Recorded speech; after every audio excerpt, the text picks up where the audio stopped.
اعوذ باللہ من الشیطان الرجیم بسم اللہ الرحمن الرحیم اللہم صلی علی سیدنا و مولانا محمد وعلی آل سیدنا و مولانا محمد وبارک وسلم علیہ۔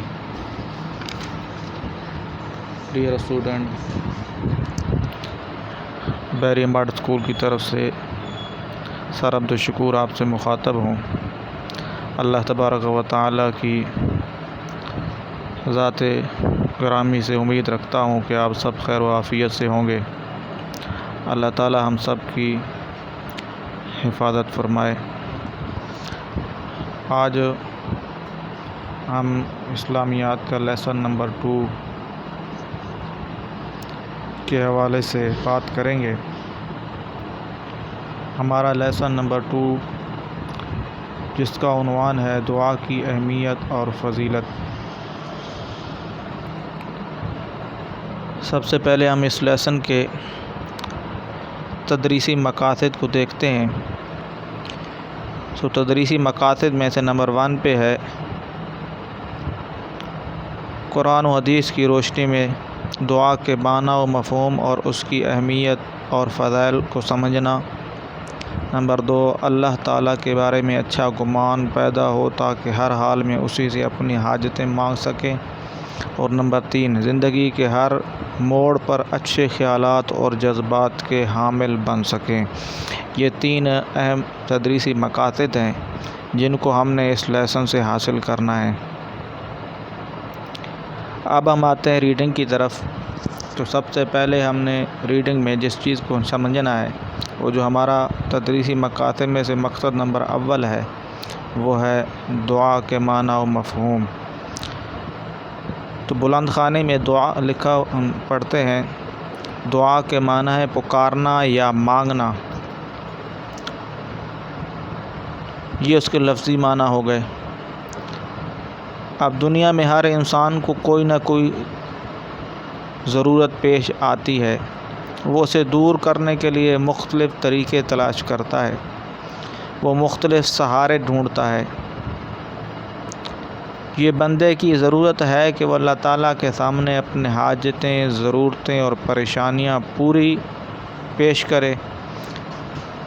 تو اپنی حاجتیں اور ضرورتوں کو اللہ کے سامنے پیش کرنے کا نام دعا ہے۔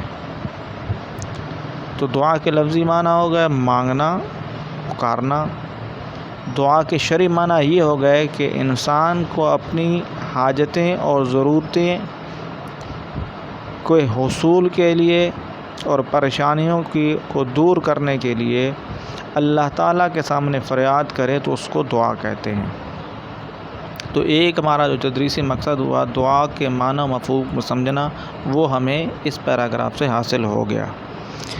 چنانچہ اللہ تعالیٰ نے اپنے بندے پر لازم قرار دیا ہے کہ وہ اسی سے دعا مانگے، جیسا کہ اللہ تعالیٰ کا ارشاد ہے وَقَالَ رَبُّكُمُ ادْعُونِي أَسْتَجِبْ لَكُمْ۔ ترجمہ، اور تمہارے پروردگار نے کہا کہ تم مجھ سے دعا کرو، میں تمہاری دعا قبول کروں گا۔ تو دعا کی اسلام کے اندر کیا اہمیت ہے؟ جیسے کہ ہمارا سبق کا جو عنوان ہے اس کے اندر دعا کی اہمیت اور فضیلت، یہ 2 چیزیں بیان کرنی ہے۔ تو اہمیت اسلام کے اندر اور ہماری زندگی کے اندر دعا کی کیا اہمیت ہے، اب اس کو سمجھنے کی کوشش کرتے ہیں۔ کیونکہ ہم سب اللہ تبارک و تعالیٰ کے محتاج ہیں، اللہ کسی کا محتاج نہیں ہے۔ اللہ الصمد، وہ بڑی بے نیاز ذات ہے، اور انسان جو ہے ہر چیز کے اندر اپنے رب کا محتاج ہے، اپنے رب کا محتاج ہے۔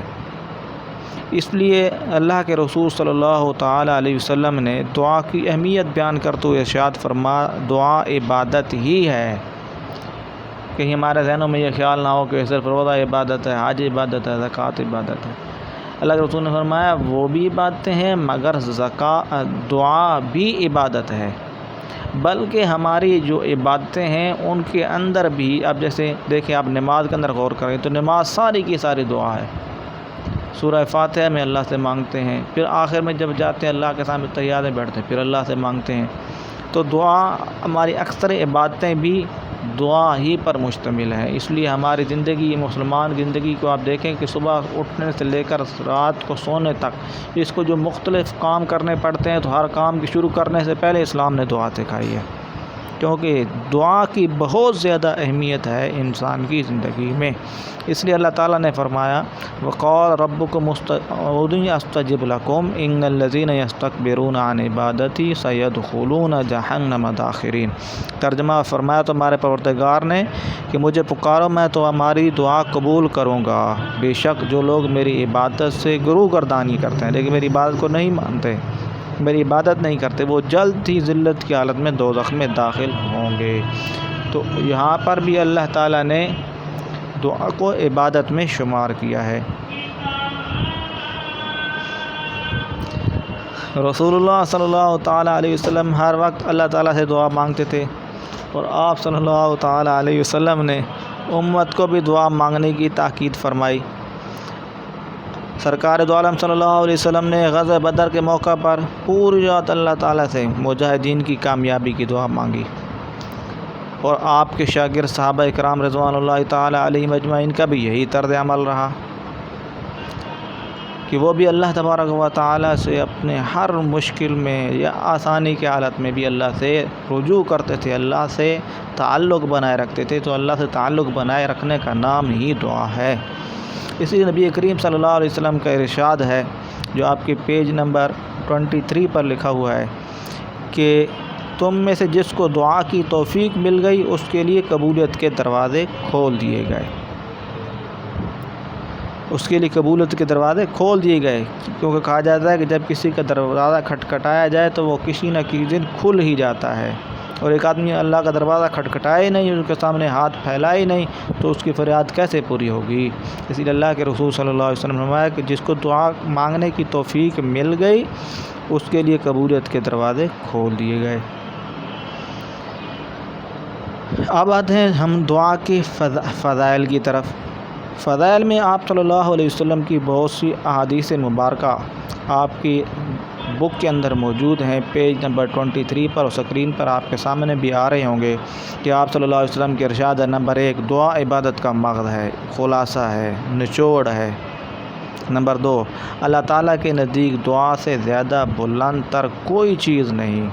نمبر 3 دعا مومن کا ہتھیار ہے، دین کا ستون ہے اور زمین و آسمان کا نور ہے۔ نمبر 4 جو شخص اللہ تعالیٰ سے سوال نہیں کرتا اللہ تعالیٰ اس پر غصے ہوتا ہے۔ اللہ تعالیٰ کتنی عظیم ذات ہے، آدمی دنیا کے لوگوں سے سوال کرے چاہے جتنا بڑا ہی بادشاہ ہو، اگر آپ اس سے بار بار سوال کریں گے تو ایک نہ ایک دن وہ بڑے کتنا سخی و تنگ آ جائے گا، لیکن اللہ تعالیٰ جو ہے وہ فرماتے ہیں کہ جو مجھ سے نہیں مانگتا میں اس پر غصے ہوتا ہوں۔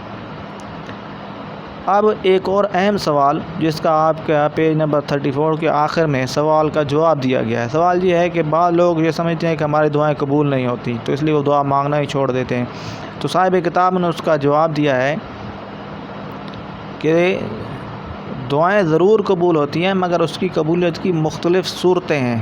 نمبر 1 جو چیز مانگی جائے وہی مل جاتی ہے، جو چیز مانگی جائے وہی مل جاتی ہے۔ اگر وہ چیز انسان کے لیے وہ چیز اگر انسان کے لیے فائدہ مند ہے تو اللہ تعالیٰ وہ چیز ہی اس کو عطا کر دیتے ہیں۔ نمبر 2 اس دعا کے بدلے میں کوئی برائی یا مصیبت اس سے ہٹا دی جاتی ہے، اللہ تعالیٰ اس کی دعا کو ضائع نہیں کرتے بلکہ اس کے بدلے میں کوئی تکلیف جو اس پہ آنے والی ہوتی ہے اس تکلیف کو دور کر دیتے ہیں۔ نمبر 3 آخرت میں اسی قدر ثواب اس کے حصے میں لکھ دیا جاتا ہے، ثواب اس کے حصے میں لکھ دیا جاتا ہے۔ قیامت والے دن کی بہت سی نیکیاں دعا مانگنے کی وجہ سے اس کے نامہ اعمال میں موجود ہوں گی۔ تو یہ دعا کی قبولیت کی 3 صورتیں ہو گئیں۔ اب اس کے بعد جو چیز سمجھنے کی ہے، اور پیج نمبر 24 پر اس کے اندر آپ کو دعا کے آداب بتائے گئے ہیں کہ دعا کے آداب کیا ہیں، دعا مانگنے کے کون سے طریقے ہیں، کون سے آداب ہیں جن کو مد نظر رکھتے ہوئے ایک مسلمان کو دعا کرنی چاہیے۔ نمبر 1 اللہ تعالیٰ کی تعریف اور نبی اکرم صلی اللہ علیہ وسلم پر درود سے دعا کی ابتدا اور اختتام کیا جائے۔ اللہ کی تعریف کی جائے، الحمدللہ رب العالمین، جیسے ہمیں سورہ فاتحہ میں سکھایا گا، الرحمن الرحیم مالک یوم الدین، یہ اللہ تعالیٰ کی حمد و تعریف ہے۔ اس کے بعد سرکار دو عالم صلی اللہ علیہ وسلم پر درود پڑھا جائے، اس کے بعد اپنی ضرورت اللہ تعالیٰ سے مانگی جائے، اور پھر آخر میں دوبارہ درود پاک پڑھا جائے۔ نمبر 2، یہ یقین کے ساتھ دعا مانگی جائے کہ اللہ تعالیٰ اپنے فضل سے قبول کرے گا۔ یقین کا ہونا ضروری ہے، یقین نہیں ہوگا تو پھر قبولیت بھی نہیں ہوگی۔ نمبر 3، دعا کے دوران میں نہایت ہی عاجزی کا اظہار کیا جائے، اللہ کے سامنے گڑ گڑایا جائے، بلکہ حدیث میں زیادہ انسان کو اگر رونا نہیں آتا تو رونے والی شکل ہی بنا لے۔ نمبر 4، توجہ اور یکسوئی کے ساتھ، یہ نہ ہو انسان ہاتھ پھیلا رہا ہے، مانگ رہا ہے، پتہ نہیں میں مانگ کیا رہا ہوں، اس کی توجہ اور طرف ہے۔ نمبر 5، دعا مانگنے سے پہلے کوئی نیکی کر لی جائے، کسی کو صدقہ دیا جائے، کوئی نفل نماز پڑھی جائے، کسی کے ساتھ بھلائی کر دی جائے، دعا جلدی قبول ہوتی ہے۔ نمبر 6، ایک دفعہ اگر دعا قبول نہ ہو تو بار بار مانگی جائے، بار بار اللہ سے مانگی جائے۔ نمبر 7، دعا میں اپنی ذات کے علاوہ اپنے والدین، رشتہ دار، مسلمانوں کو بھی اور اساتذہ اکرام کو بھی شامل کیا جائے۔ یہ دعا کے وہ آداب ہیں جن کو ملحوظ خاطر رکھے ہوئے ہمیں دعا مانگنی چاہیے۔ تو یہ ہمارا آج کا لیسن ہے، جس کے اندر دعا کی اہمیت اور فضائل بیان کیے گئے ہیں اور دعا کے آداب بیان کیے گئے ہیں۔ اللہ تعالی ہم سب کو اللہ تبارک و تعالیٰ کی ذات گرامی سے ہر وقت مانگنے کی توفیق عنایت فرمائے، آمین۔ اب ہم آتے ہیں اس سبق کے ایکسرسائز کی طرف۔ تو ایکسرسائز میں آپ کے پاس بک لسٹ ہوگی، بک لسٹ کے اندر مختصر سوالات جو آپ سے پوچھے گئے ہیں، اور جو سوالات بک لسٹ میں پوچھے گئے ہیں وہی سوالات یاد کرنے ہیں، جو وہاں سے کٹ دیے گئے ہیں بک سے ان کو نہیں یاد کرنا۔ ان میں سب سے پہلی چیز دعا کا مفہوم بیان کریں۔ تو دعا کا مفہوم آپ کی بک لسٹ میں سبق نمبر 2 کے اندر جہاں پر سوالات کے جوابات دیے گئے ہیں، سوال نمبر 1 میں دعا کے مفہوم کو بڑی وضاحت کے ساتھ لکھ دیا گیا ہے۔ سوال نمبر 2، دعا کی اہمیت و فضیلت پر مندرجہ ذیل عنوانات کو مد نظر رکھتے ہوئے مفصل نوٹ تحریر کیجیے۔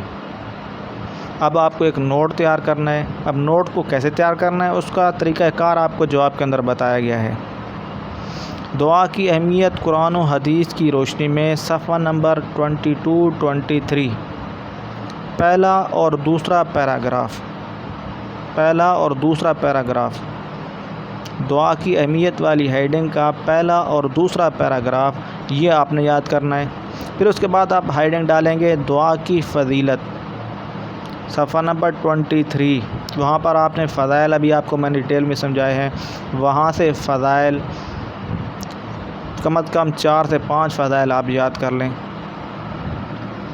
اور دعا کی قبولیت کی صورتیں جو ابھی آپ کو میں نے 3 صورتیں بتائی ہیں، صفحہ نمبر 23 کے آخری پیراگراف ہے، صفحہ نمبر 23 کا آخری پیراگراف، اس کے اندر دعا کے قبولیت کی صورتیں بتائی گئی ہیں، اور آخر کے اندر دعا کے آداب۔ تو یہ آپ کا ایک نوٹ بن گیا۔ اب نوٹ کس طرح تیار کرنا ہے؟ دعا کی اہمیت، یہ پہلی ہیڈنگ، اس کے آگے کون سے یاد کرنا ہے؟ پیج نمبر صفحہ نمبر 22، صفحہ نمبر 23 کا پہلا اور دوسرا پیراگراف۔ نمبر 2، دوسری ہیڈنگ آئے گی دعا کی فضیلت، پیج نمبر 23، فضائل میں سے کم از کم 5 فضائل یاد کر لیں۔ نمبر 3 ہیڈنگ آئے گی دعا کی قبولیت کی صورتیں، جو صفحہ نمبر 23 کا آخری پیراگراف ہے، اور نمبر 4 دعا کے آداب، جو پیج نمبر 24 پر موجود ہیں۔ ان آداب میں سے آپ کوئی سے 4 آداب یاد کر لیں۔ تو یہ ہمارا لیسن نمبر 2 کمپلیٹ ہوا۔ اللہ تبارک و تعالی ہم سب کے لیے آسانیاں کرے۔